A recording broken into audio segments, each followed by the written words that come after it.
finally, we have the crossbow. And again, I feel on top of the world now. We have, I think, one of every potion. Actually, no, we don't have the bug one anymore. We've used the bug one. But we have our special poison of focusing, whatever it's called, the thing that makes me fight better. We have blinding dust. I have a crossbow and 8 quivers, I believe. Where was this quiver again? Arrow. Ah, it just says 8 on it. There you go. I think we go fight the harpies.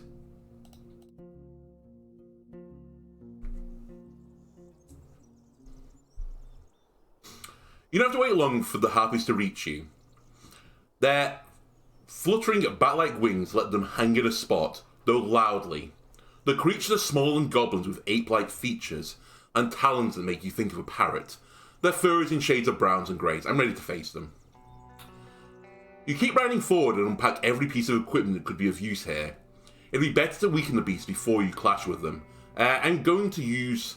Oh, actually, blinding powder could be pretty good here.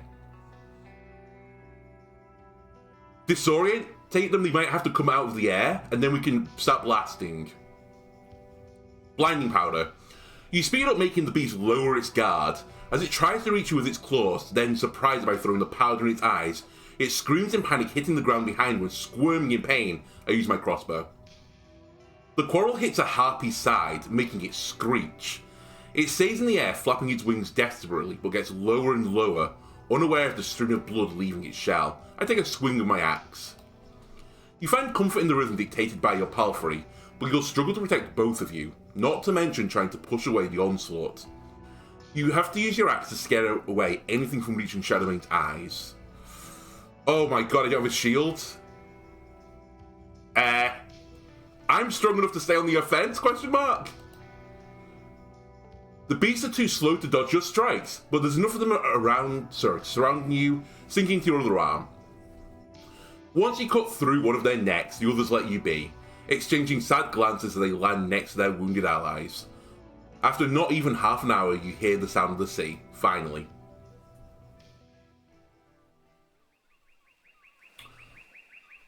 The coast is a mixture of green and grey, with sands already covered by the water.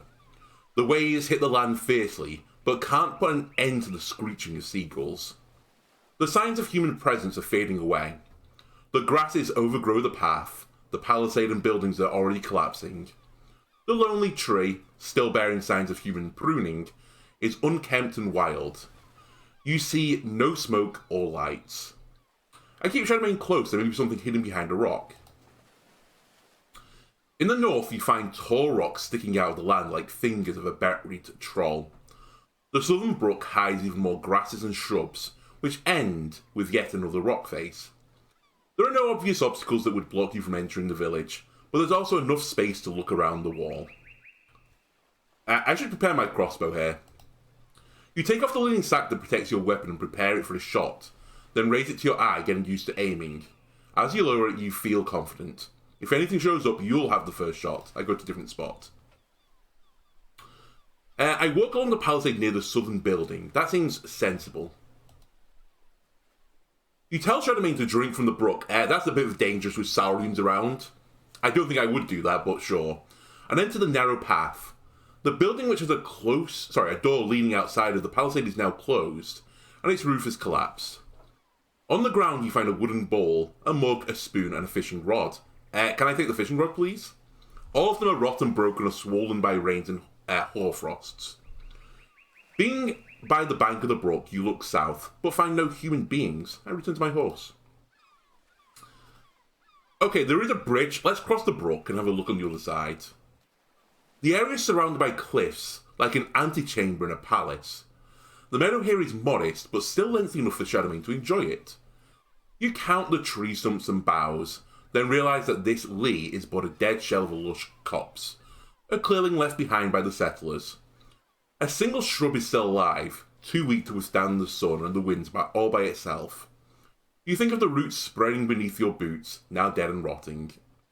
I'll go to the shore in the west then. I found an ocean necklace. The stones here are almost as huge as the building, both on land and in the water. You can only guess how much space they occupy beneath the surface. You inspect the dead tree growing by the brook, and find an old necklace amongst its roots. It's made of a leather strip, now covered in mould, a long cream-coloured seashell, and a few thin, round flakes, most likely made of a sea monster's tooth.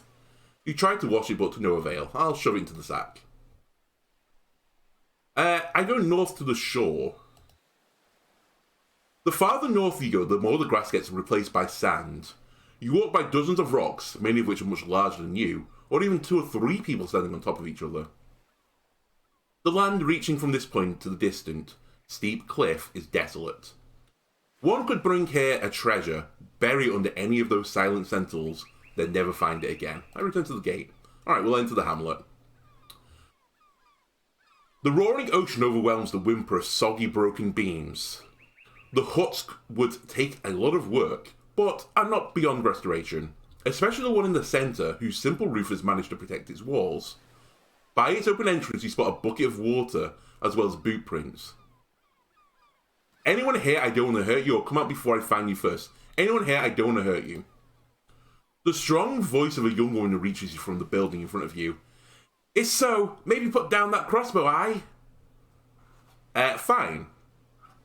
I'll put it on the ground, let me see you. After a few breaths, a tall and slim woman steps onto the threshold.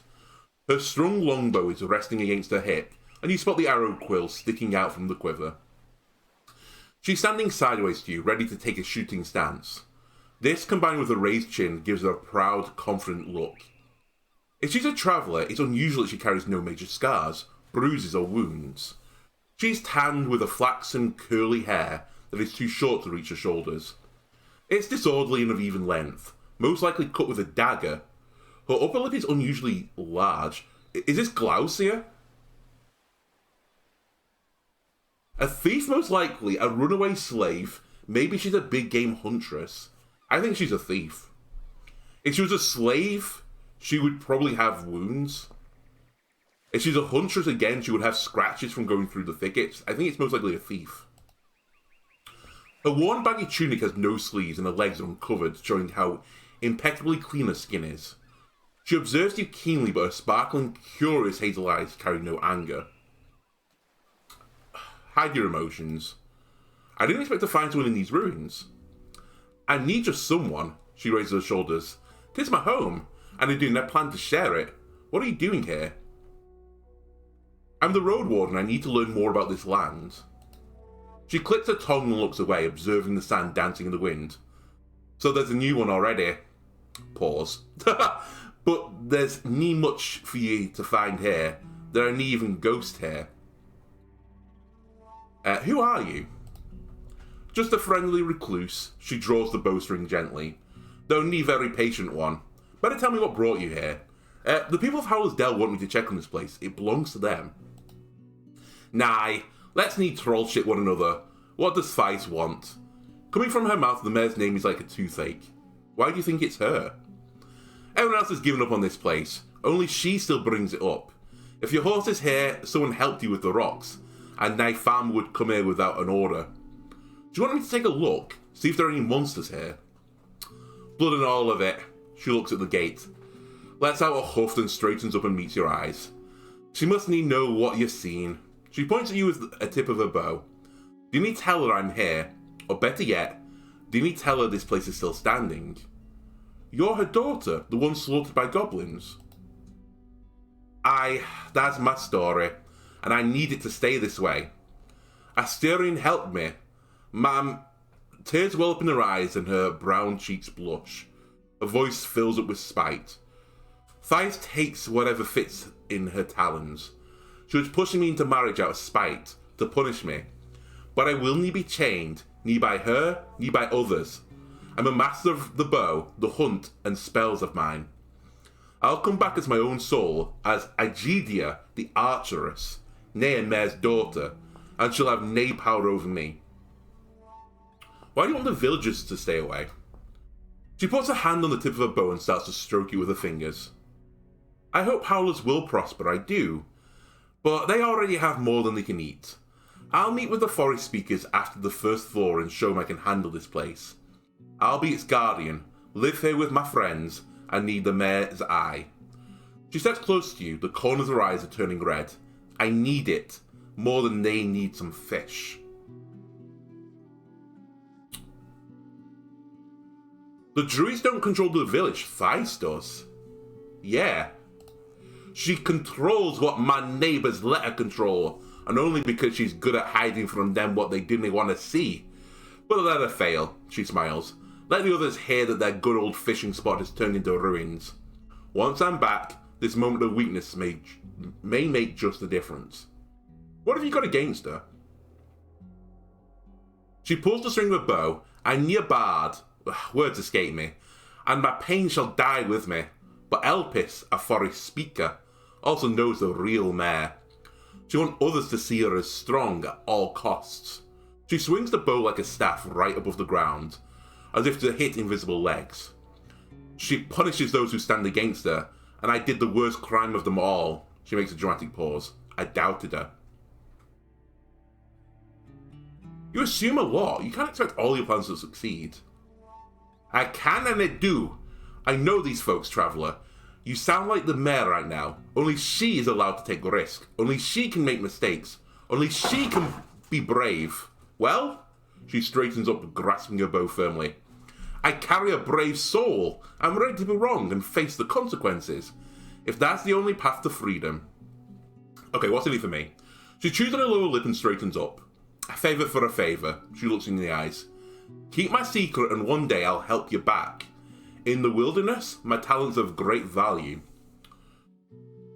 As she raises her bow slightly, one that's been able to stay alive by herself for half a year. Okay, I'm ready to give you my answer. I don't really need to know about you having the right or not the right to hinder the entire village. Because you've already said that next spring you're going to go back and bring whoever you want here, so... And they seem to get me fine that Hal is dead. I'm ready to give your answer. She observes you in silence, drawing short lines in the sand with her foot.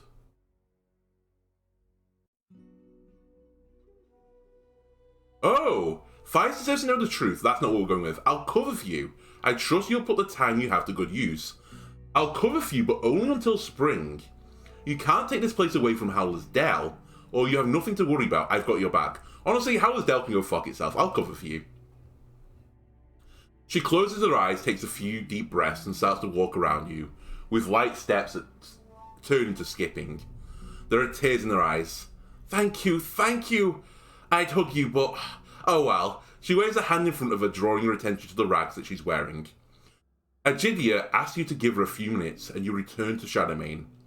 Once you return, her hair is combed, and she's wearing a brown linen tunic, slightly darker than her skin, with red trim on its neck and sleeves, long enough to reach her knees. It's as good as new, a relic of Thais luxuries. Is this your necklace, by the way? She doesn't reach for it, and instead lowers her head to your open palm. Nah, 'tis ugly. You found it here? It must be old, from before my time. Oh, I wonder if it's from the High Island. Okay, I'll keep a hold of this. Is it safe to rest here during the night? She points her bow at the broken palisade. I didn't know. You tell me. I'm only sharing my shelter with you. Your horse would need fit through the door anyway. Better turn back to Howler's. Okay, fair enough. Do you have any idea what happened to the village in the south? Me, really. I was still this tall. She raised her open palm down to her chest. I just heard 'tis difficult, and that I shouldn't ask about it. She didn't bite her lower lip. I've need be thinking about it for years, but maybe I should, knowing it was Thais who told me this. Have you ever been to the heart of the woods? Nah, we do not hunt for beasts beyond the nearest hills and ponds. If I were to enter the deep roads, I'd have some long preparations to do. Good gambeson, sharp blade, healthy shell, food in my belly in a sack. She glances at Shadowmane and can't stop her chuckle. I'd take someone with me, or a group of someones. I bet you already have all the help you need, I see. How did you survive this long by yourself? It wasn't so hard, but it will change now. With the road cleared for larger beasts, she bites her lower lip. I eat birds, some green leaves from the top of the cliff, to keep my hair strong. She shuts it with an open palm. And I learn how to catch the small fish from the stream. The nights are much better than the woods, I admit. If need for my spell, The monsters would have gotten through many times. The door is near enough. My smell is around, you see. They know I'm but food. You're a spellcaster, you ask, and she playfully touches a canine with the top of her tongue. I have many talents. Pray, need to learn them all? Okay, tell me about steering. She touches her lips with the tip of a bow. Well, I didn't know where he is. I spent a little time with him, but he's a stranger with a pure heart, like it's made of iron. She glances at you. He doesn't talk much. Must be a warden thing, aye? Nay, I will not stay around, he said. She tries awkwardly to imitate a male voice. I ride east next. East, I ask. The Howlers? Farther, he said. To the Enchantress, maybe? Ever farther than that, his own words. She looks at you triumphantly. What? Oh, he means the tribe of the Green Mountain, I'm sure. That's where they live. Away from the road. I'm never sure how to find them. Maybe one of the forest speakers could guide you. Okay, we know how to get there. I think he sailed to High Island. Do you know anything about it? She opens her mouth but needs a few breaths to speak. He left like that? Without a word? To that death trap? She raises the bow and points to the northwest. You can see the island from here.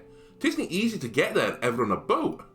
When you mention you'd appreciate any tip that could help you survive there, she moves her lips left and right, humming to herself. I haven't seen it myself, but I heard that when the winters are at their darkest, the water from here to there is all frozen, and that ever a big beast can get there on their paws. Seeing your puzzled look, she explains. The creatures there are neat too different from the ones we have here. The more you learn about them, the more prepared you'll be. Before you change the subject, she lets out a huff. I do hope you'll bring him back. I could use help on the island. Her curiosity grows as you describe your plan. And you think he may still be alive, truly? After your vague nod, she straightens up, raising a bow in salute. You helped me already, so 'tis only fair for me to join you. And if you're nigh your boat yet, you can use mine! Oh my god, we have a boat. It's time for me to leave. Let me go to the harbour and just have a look at it. You walk by the small garden that carries a few bean plants, and not many weeds. You leave Shadowmane behind and take a walk on the wooden logs of the massive bridge. They're in much better shape than the other structures here, and the boat is almost new, still shining proudly from varnish. You look back at the nearby building, while restoring all the structures to their former functionality will be rough. There's a lot to work with. Thighs would be pleased. I go somewhere else. I watch myself in the ocean. Oh, you submerge yourself in freezing water floating above the sharp rocks and opposing the waves. The unpleasant touch of salt covering your skin will travel with you. Alright, that did not help me at all. Oh, shoot. It's 15 minutes before dusk. I didn't notice the time. Alright, we'll travel back to Howler's Dell then. Interesting, I can live on 0 vitality. I'm on the verge of death. Okay. I need to sleep here, please. Okay, we need money.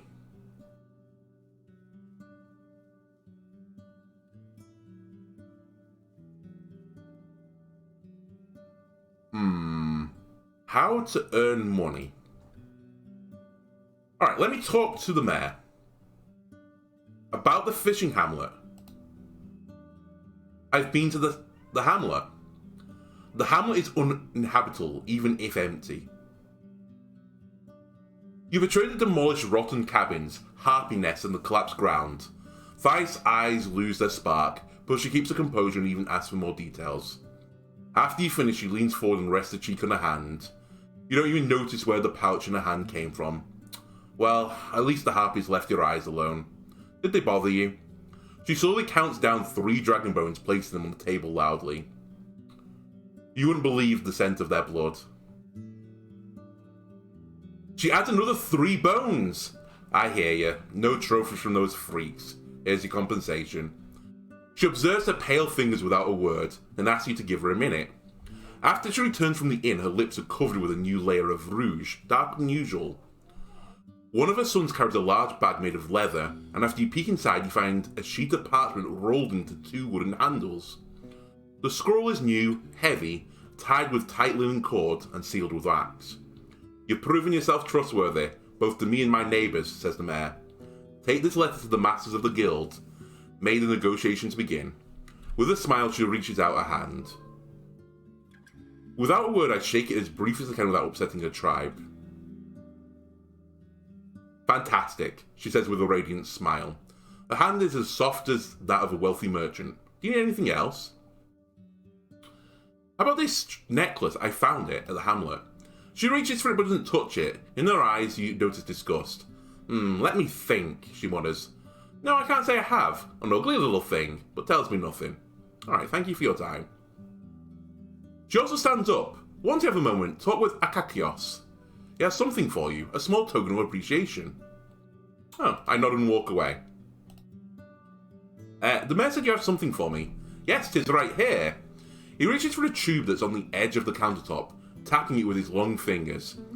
It's made of hardened leather and has a long strap to carry on one shoulder. Here's a token of gratitude. His voice doesn't hold back even a pinch of sarcasm. If Thais asks about it, tell her I gave you a nice speech and you felt very appreciated. I will, thanks. He smiles. Open it. It took me plenty of hours. You slide out a single scroll. The outer side is covered with a picture of a tree that bears no leaves nor fruits and was painted with a couple of shades of blue and purple. The most expensive dyes. The inner side is covered with red letters, which read as follows. No friend of Howler's Dell walks hungry. May Andalono feast with us to the end of the sky and trees. I read it out loud. What does it mean? Or who made this? Was it Vice? What does it mean? It lets you stay in Ape Ale for knifing with victuals. He wipes the sweat off his forehead. Bjorn will also honour it, at least when it comes to patching up your jacket. Nice. Well, thank you. We need help getting younger here. Okay. So, Battle Axe is 15. He doesn't want anything, so he doesn't want the necklace. Oh, that's so useful. Taylor? I showed the necklace I found at Hamlet. Have you ever seen such a trinket? She looks at it only for two breaths. Aye, in Gale Rocks. They do like their shells and fish. It's like when people wear claws and tusks. She pushes it back to you. Maybe when 'twas still new, 'twas pretty. I need your services. Oh my god, it costs 0. It costs 0. Oh, it's so good. It's so good. Now all I need to do is gain health. Oh, I'm too tired on my service to the guards. I don't have enough vitality. Where are we on the time? Pretty bad. Let's go to the pelt. I shouldn't have gone to the pelt first. We can deal with this. I should have... In fact, I'll do it now. Let's go to Steep House, get my fish. If there's any. Oh. Said it again. Right. Any leftovers? I should go to the well, wash my shell. It does nothing. Splashing yourself with cold water from a bucket won't take away your smell, but it's enough to remove the tallow and sweat from your skin or mud stains from your clothes. Alright. I guess it's because my health is so low. Oh, you can now trade for a new item. So, you again. I have something new to sell you. A shield. It's large, a bit heavy, but firm. One of my huntresses tried to put it to use, but prefers a long spear. Let me know if you want it. Oh, thank you for feeding me.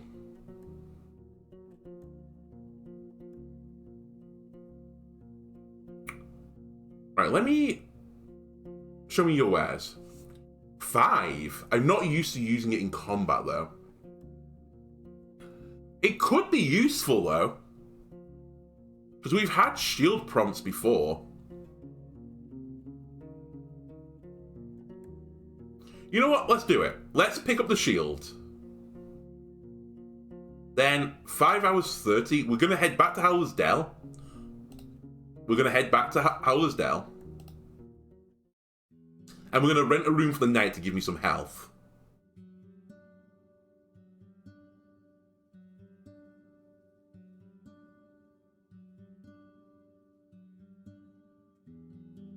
Okay, this still costs me stuff, that's fine. Oh, it doesn't cost me anything, I just remembered. They said it doesn't cost me anything. You're in front of the Ape Ale Inn. Am I not allowed to sleep here, please? Oh, wait. Just out of interest, if I go to Elpis, the building site hasn't changed much since the last day of your visit. The druids are bowing their heads as they form a circle, most of them standing. A few of the elders sit on tree stumps. You're gestured at to wait until Elpis concludes the ceremony. After it's finished, she approaches you in silence. I whisper, making sure that none of the workers can hear me. The hamlet will stay as it is. She smiles gently, then steps back and bows deeply. Seeing that the nearby druids also lower their heads. The others may not know of it yet, but you've chosen their safety over their greed. Your kind heart will be remembered. Maybe you could help me with High Island. There's a lightning in her blue eyes, and while the other druids give you suspicious looks, they say nothing. I wish I could teach you, but the truth is, she swallows, and you notice a hint of shame in her voice. I didn't know much about the place.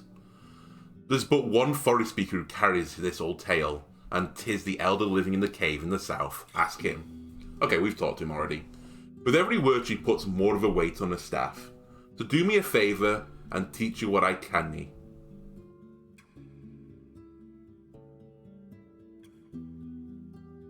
I don't think I even want to risk telling them about Egidia. I'm going to leave it for now, but maybe that'll change in the future. Let's wait till evening. Rent nothing. Okay, we live here for a while.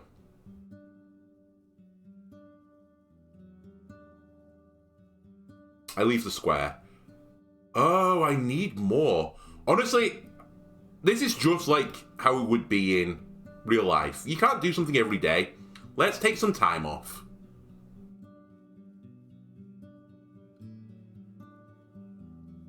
I think I'm happy enough to sit at 2 hearts. I'll offer my service to the guard as well. Please don't take me back down to 1 heart. Okay, you took some looks off me. I can live with that. Alright, how long have we got left in the day? 10 hours. But the fishing hamlet is there, and it can only be used for washing, it looks like. I guess then it's to Gale Rocks for me.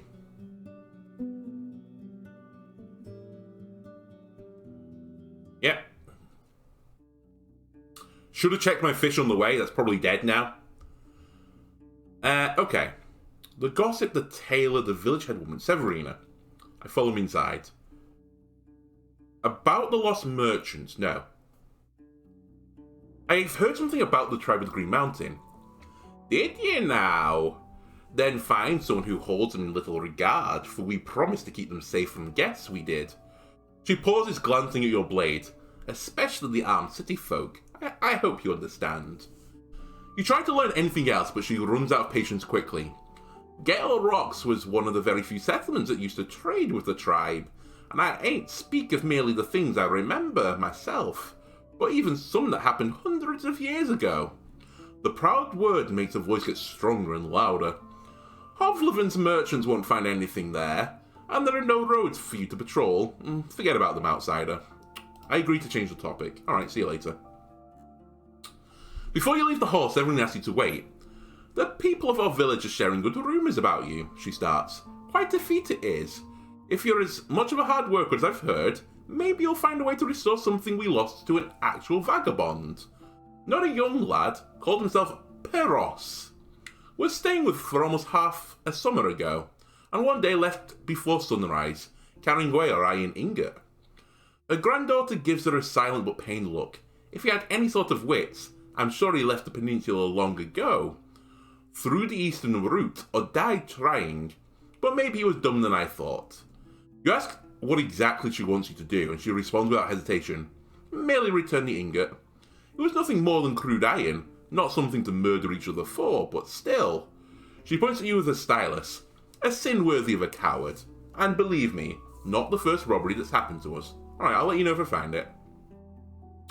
You hear angry shouts coming from one of the rock-carved houses, but they suddenly stop. Can I go to The house? Petronius, is it you? No. Bathman? No. Is it the digger? No. The boat maker? No. We're not interested in your boat either. The tailor. I have this necklace with me. You show her the strip that's holding a bunch of flakes and a shell, and she gives you only a glance, then gets back to sewing. So old, the ones I now make are elegant. Tell Glaucia I can give her a new one, but the next time she speaks with our head woman without visiting me, I'll kick her teeth out. Be sure she knows that. Oh, it's Glaucia's. That's very interesting. And you're also... I already ordered a shield, so I don't need another shield. Perfect. Okay, I feel like we've bought most of the useful things then. We're really just missing that axe.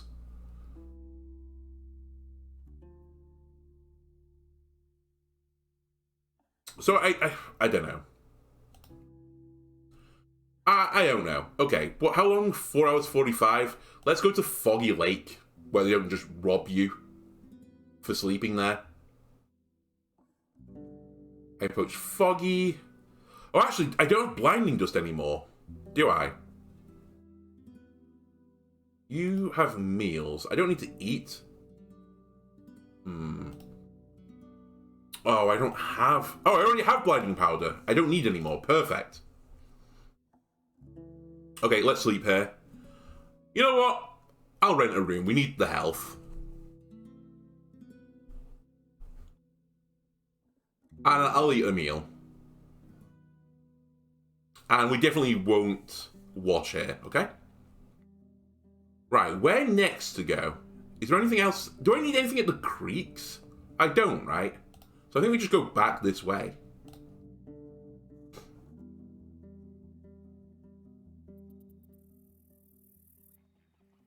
This is going to be dead. Yeah, I know. Set the trap again. I guess we could do the howlers again. Maybe that's it.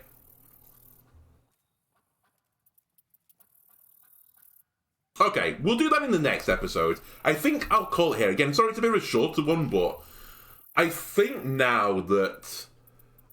Oh, you can actually leave for High Island. Ah! Okay, that's good. So I need a present for the tribe of the Green Mountain. I have Glaucia's necklace. I'm just trying to think where I would go other than this. I guess we could go back to the monastery in Old Pagos. I need to get a flower for you, but I've already used one of them. I'm sure there's another one on the map somewhere. I guess going to the foraging grounds on this eastern path, now that we're kind of stocked up as well. Maybe this is our next port of call. We go cabin and foraging grounds. I think first though we will try and deal with this lair of the Howlers. Anyway, if you enjoyed this episode, why don't leave a like, comment, subscribe, everything helps me out, and I'll see you on the next part. Goodbye.